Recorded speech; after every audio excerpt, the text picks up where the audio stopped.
Hello दोस्तों, कैसे हैं आप लोग। स्वागत है आपका हमारे YouTube चैनल पर। और आज हमारे साथ हैं डॉक्टर देवेंद्र कुमार गोस्वामी जी। गोस्वामी सर उत्तर प्रदेश शासकीय सेवाओं से जुड़े हुए हैं, साथ ही मदन मोहन मालवीय प्रौद्योगिकी विश्वविद्यालय के उप कुल सचिव भी हैं। गोस्वामी जी की ख्याति ज्योतिषीय क्षेत्र में सर्वविदित है। इसके साथ ही आप मुख्य सेवा अधिकारी श्री नंद बाबा मंदिर नंदगांव मथुरा से जुड़े हुए हैं। तो गोस्वामी सर, स्वागत है आपका हमारे इस YouTube चैनल पर। राधे राधे। बहुत बहुत आभार मयंक जी, और आपके दर्शकों को भी मेरा बहुत बहुत अभिनंदन और आशीर्वाद। एक प्रख्यात ज्योतिषाचार्य होने के नाते आज हम ज्योतिष से जुड़े कुछ प्रश्नों पर गोस्वामी सर से बात करेंगे और जानेंगे कि किस प्रकार से ज्योतिष वर्तमान में एक महत्वपूर्ण आयाम है कि किस प्रकार से इस आयाम के माध्यम से जीवन को आसान बनाया जाए। तो प्रश्नों की शुरुआत में मैं सबसे पहला प्रश्न सर से यही करना चाहूँगा कि भगवदीय उपाय और ज्योतिषी उपायों में से कौन सा ज़्यादा सार्थक प्रतीत होता है। बहुत उत्तम प्रश्न आपने किया मयंक जी। क्या है ना कि ज्योतिष जो है वो परमेश्वर का नेत्र है। भगवान चंद्रमौलेश्वर के मस्तक पर जो अष्टमी का चंद्रमा है ना जी, वो इतना सुंदर है, इतना मोहक है, और उसके साथ साथ ही वैज्ञानिक, प्रमाणिक और शास्त्रीय भी है। आप ये समझिए वहीं से ज्योतिष की शुरुआत होती है। अच्छा, 15 दिन का पक्ष है और उसके मध्य में अष्टमी। भगवान कृष्ण का जन्म भी अष्टमी को हुआ, राधा रानी का जन्म भी अष्टमी को हुआ, यानी कि उस चंद्रमा का पूर्ण लालित्य उस अष्टमी के चंद्रमा में है। वहीं से ज्योतिष का प्रादुर्भाव होता है।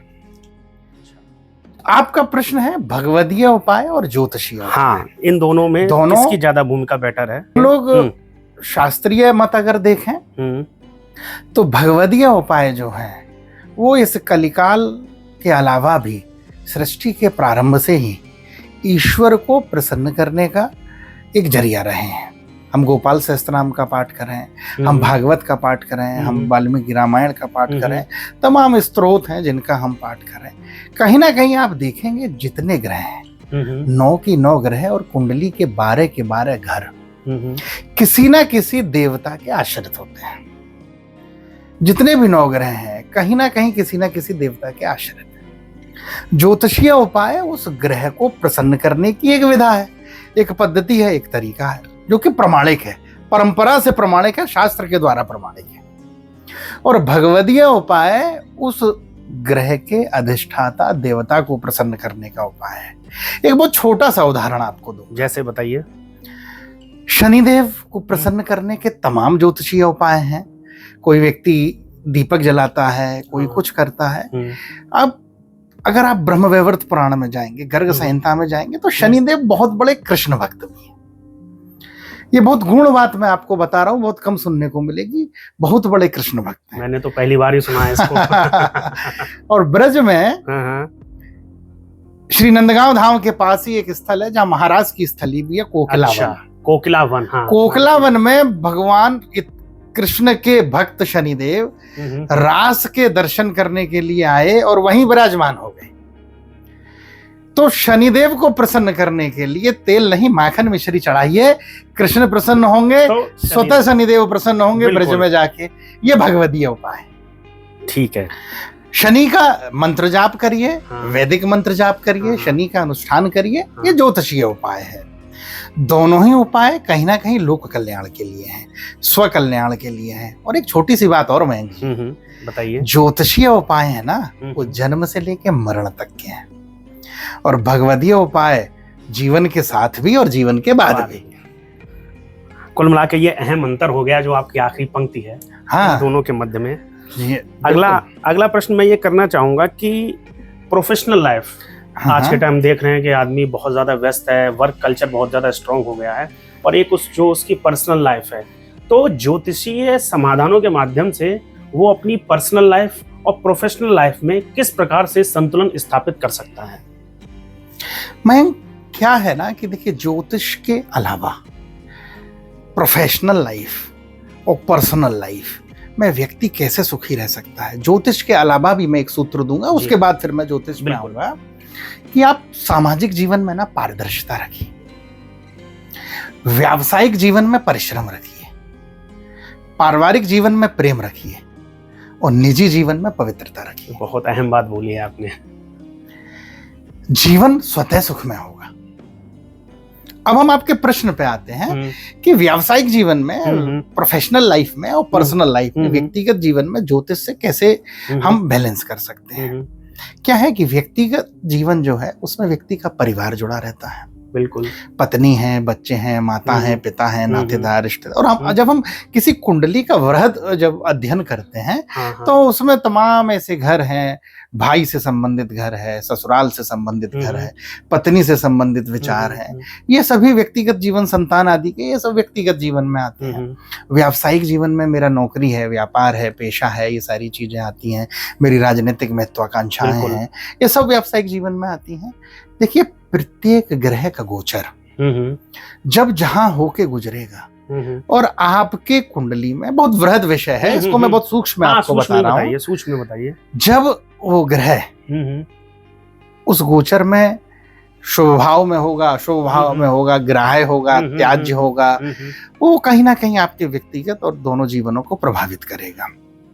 एक यह मूल बात और है कि व्यक्ति यदि ज्योतिषीय उपायों से अपने पर्सनल लाइफ, व्यक्तिगत जीवन को सुदृढ़ कर लेता है, कहीं ना कहीं उसको व्यावसायिक जीवन में उन्नति स्वतः प्राप्त होने लग जाती है। अच्छा, शाम को तो घर ही आना है ना। हाँ, शाम को तो घर ही आना है। हाँ, बिल्कुल। तो जब उसके घर में उसके परिवार के लोगों की कुंडली, उसके स्वयं की कुंडली में बहुत उपाय करके, वो सारी चीजें करके जब हम उन्नत कर लेंगे, अच्छी कर लेंगे, तो एक मानसिक शांति रहेगी। और व्यावसायिक जीवन में मानसिक शांति होना बहुत जरूरी है। इसके अलावा व्यावसायिक जीवन की उन्नति के लिए तमाम ऐसे, हमारा लग्न है, व्यावसायिक जीवन बताएगा, द्वितीय भाव है, द्वादश भाव है, तमाम ऐसी चीजें हैं, दशम भाव है, वो सब वो बताएंगे। तो उसके हिसाब से हमको अपना रेमेडी खोजना चाहिए। यहाँ एक चीज और मैं कहना चाहूंगा कि व्यावसायिक जीवन की उष्णता को व्यक्ति को व्यक्तिगत जीवन में नहीं लाना चाहिए। प्रोफेशनल लाइफ में कितने झंझावात चल रहे हैं, उसका असर परिवार और बच्चों पे नहीं आता। हाँ, इससे पर्सनल एक बैलेंस लाइफ बना के व्यक्ति को वो बैलेंस नहीं रह पाएगी, वो बैलेंस नहीं रह पाएगा। तो बहुत सी ऐसी चीजें हैं जिनके खराब होने का डर रहता है। अच्छा, अपने इस पिछले प्रश्न से जोड़कर ही मैं एक प्रश्न और पूछना चाहूंगा कि वो इसी का विस्तार है हालांकि, और कई चीजों का आपने मेरे पूर्व के प्रश्नों में उत्तर दे भी दिया है, लेकिन फिर भी जिज्ञासावश कि सुख और दुख दोनों जीवन का अहम हिस्सा है। कैसे एक व्यक्ति ज्योतिषीय साधनों के माध्यम से अधिकतम सुख प्राप्ति आसानी से कर सकता है? तो इसके बारे में थोड़ा प्रकाश डालिए। अधिकतम सुख की कोई व्याख्या नहीं। चलिए, अधिकतम सुख नहीं, लेकिन हाँ, लेकिन अर्जुन बहुत बड़े साधक थे। बिल्कुल। और वो ऐसा अर्जुन भगवान से कहता है कि प्रभु, मनः दुर्निग्रहम चलम, ये मन की गति को मैं नहीं समझ पा रहा हूं। तो भगवान गीता में अर्जुन से कहते हैं कि आप एकदम ठीक कह रहे हैं अर्जुन, कि मन की गति जो है वो वाकई बहुत तेज है। असंशय महाबाहो मना दुर्निग्रहम चलम अभ्यास योगेन ततो वैराग्येण च गृह्यते। कि इस मन की गति जो सुख की ओर ले जाती है और वही दुख की ओर भी ले जाती है। अभ्यास योगेन ततो वैराग्येण च गृह्यते। अभ्यास से वैराग्य, वैराग्य का मतलब यहाँ मेरे विचार से कपड़ा उतार के, जटा बढ़ा के सन्यासी होने से नहीं है। डिसअटैचमेंट फ्रॉम नॉनसेंस थिंग्स। ओके। अभ्यास मींस आपके जीवन में कंटिन्यूटी, निरंतरता। और योग का तात्पर्य आप उन चीजों को अपने जीवन में जोड़िए जो अच्छी हैं, जो लाभप्रद हैं। तो ये तो एक बात हुई उसकी। अब हम लोग ज्योतिषीय उस पे आते हैं। क्या होता है कि मेरे विचार से प्रत्येक व्यक्ति को अपनी कुंडली के अनुसार ही अपने जीवन में आगे बढ़ना चाहिए। तमाम ऐसे लोग आपने देखे होंगे, पूरा जीवन परिश्रम में निकल जाता है। बहुत से लोग हैं, बच्चे कॉम्पिटिटिव एग्जाम की तैयारी करते हैं, बिल्कुल पूरा जीव और अवसाद में चले जाते हैं, अवसादग्रस्त हो जाते हैं। हाँ, और वो नहीं निकल पाते हैं। और उसी में से कुछ एक लोगों को मैं देखता हूँ वापस आते हैं दूसरी पारी खेलते हैं, व्यवसाय की दुनिया में जाते हैं, एक सफल व्यवसायी बन जाते हैं। बिल्कुल। बहुत से पेरेंट्स कहते हैं कि मेरा बेटा तो मेरी दुकान संभालेगा, पूरा जीवन उसमें लगा देता है माँ बाप, लेकिन वो बच्चा जो है वो नहीं कर पाता है। जाके बीटेक इंजीनियरिंग करता है, वो किसी कंपनी में जाता है, सीईओ बन जाता है। ये सारी चीजें जो है मयंक जी, ये सब और सर्व वो 12 जो खाने हैं ना कुंडली के, परमेश्वर का नेत्र है ज्योतिष, मैंने पहले ही कहा आपसे। अच्छा। हाँ, जो मतलब जो व्यक्ति न माने ज्योतिष को, बहुत से लोग मुझसे प्रश्न करते हैं, डॉक्टर साहब मान लीजिए हम तो नहीं मानते हैं ज्योतिष को, तो मैं उनको ना बड़ा ही कड़वा एक जवाब देता हूँ कि उल्लू सूर्य की सत्ता को नहीं मानता है। उल्लू को सूर्य नहीं दिखाई देता है, कैसे मानेगा तो सूर्य की तो दुनिया के सारे उल्लू अगर बहुमत से ये सिद्ध कर दें कि सूर्य नहीं है, तो क्या सूर्य की सत्ता नहीं है? बिल्कुल सही बात है।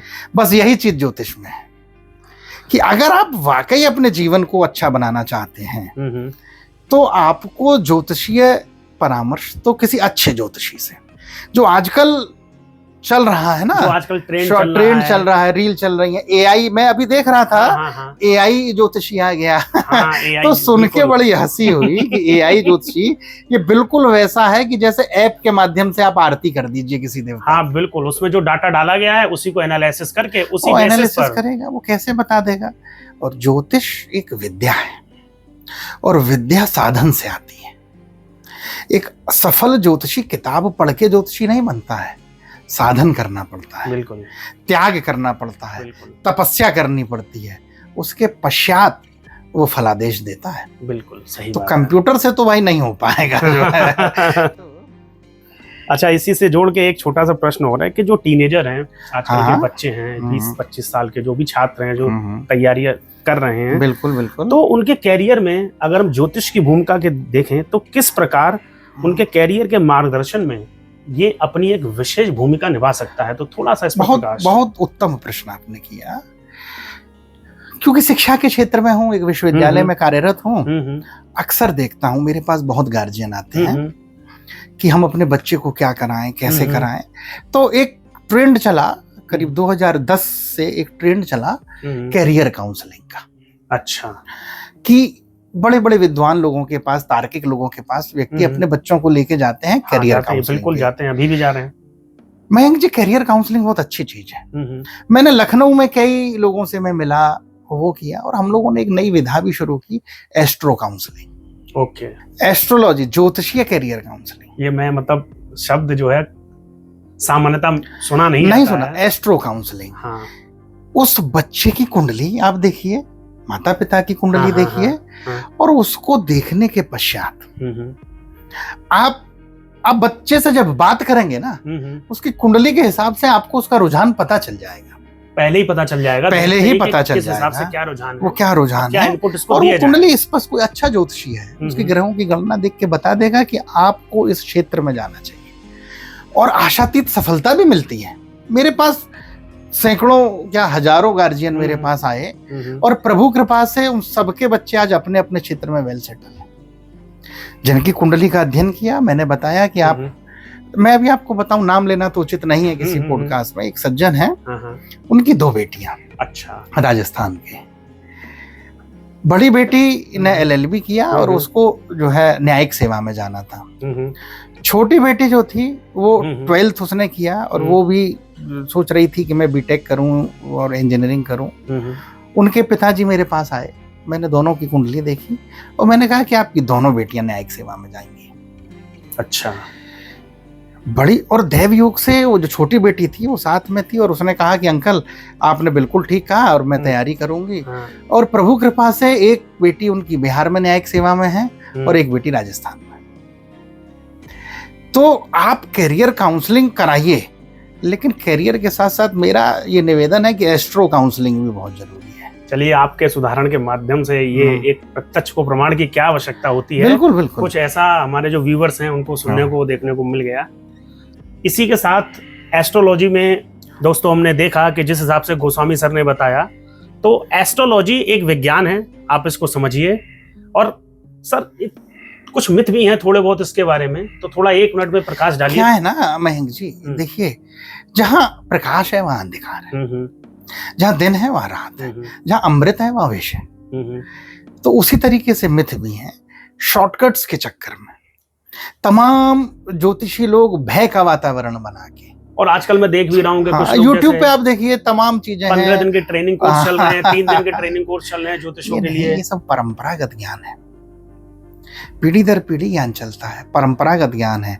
और हमारे यहाँ तो निगम कल्प तरोर, यानी कि महर्षि व्यास की परंपरा में है ना हम लोग। तो कैसे आया, भगवान ने 4 श्लोकों में भागवत ब्रह्मा जी को सुनाई, ब्रह्मा जी ने नारद जी को सुनाई, नारद जी ने व्यास जी को सुनाई, और व्यास जी ने सुखदेव स्वामी को सुनाई, और 18,000 श्लोकों में उन्होंने उसका वर्णन किया। बिल्कुल। तो ये परंपरागत ज्ञान है, कोचिंग वाला नहीं है। आप 3 दिन में 15 दिन में जाके, तो फिर आप 3 दिन और 5 दिन वाले ज्योतिषी तो वही होते हैं कि 4 लौंग लेके जला दीजिए, 2 जायफल लेके टांग दीजिए, 5 नींबू ले लीजिए, 1 नारियल ले लीजिए। तो अगर इतना सर्वग्राही हो गया तो फिर इसमें ईश्वरीय गुण नहीं रह पाएगा ना। सर्वग्राही अगर हो गया तो आप अखबार से पढ़ के, मैगजीन से पढ़ के सभी लोग वो हो जाएंगे। तो मिथ के चक्कर में ना पड़े, जो हमारी भारतीय वैदिक सनातन परंपरा है और जिसके अनुसार बताया गया है कि ज्योतिष क्या है, और जो ज्योतिषीय उपाय हैं, जो शास्त्रीय उपाय हैं, उन शास्त्रीय उपायों को साधक करें। ये जो टोने टोटके, मैं इन सबके खुले मतलब शब्दों में मैं भर्त्सना करता हूँ, आलोचना करता हूँ और इनका खंडन भी करता हूँ। हाँ, कई लोग जिनको नहीं है ज्ञान या चीजें नहीं है, तो वो उसको टोने टोटके से कनेक्ट करके देखने लग जाते हैं, कनेक्ट करके उसी श्रेणी में डालते हैं। और ये कहीं कोई लाभप्रद नहीं होता है। ये सब चीजें अब शास्त्रीय परंपरा पे आइए, जो विशुद्ध भारतीय वैदिक परंपरा है उस पे आइए। तो उसके लिए व्यक्ति को समय देना पड़ेगा, परिश्रम करना पड़ेगा। देखिए, मैं आपको एक चीज बता दूं, आप बिना टिकट रेल में यात्रा कर रहे हैं और पकड़े गए, तो 2 ही तरीके हैं, या तो जुर्माना दे के छूटिए या जेल जाइए। हाँ, 2 ही तरीके हैं, इसके अलावा तो जुर्माना देने का तात्पर्य वैदिक उपाय। आप ज्योतिषीय उपाय करिए तो लाभ होगा, अन्यथा ग्रह तो आपको पटकनी लगाई देगा। ये खैर बेहतर बताया आपने, बहुत मैंने साधारण शब्दों में आपको बताया। तो दोस्तों, आपने देखा कि गोस्वामी सर के माध्यम से हमने एस्ट्रोलॉजी के ऊपर कुछ अद्भुत विचारों को जाना। इसी के साथ कुछ समय बाद हम लोग एस्ट्रोलॉजी को लेकर एक डिटेल्ड वीडियो बनाएंगे। उसके अंदर एस्ट्रोलॉजी को लेकर तार्किक आधारों पर और प्रमाणिक तथ्यों के साथ हम और गहन स्तर पर चर्चा करेंगे, और जो भी मिथ हैं, जो भी नेगेटिविटीज हैं, उसके ऊपर भी खुले विचार से चर्चा कर आप लोगों को अवगत कराएंगे। तो मैं गोस्वामी सर का धन्यवाद देना चाहता हूं कि वो मेरे साथ जुड़े। आपका भी बहुत बहुत आभार और धन्यवाद। इसके लिए मैं हमेशा आभारी रहूंगा गोस्वामी। मेरी शुभकामनाएं भी। राधे राधे।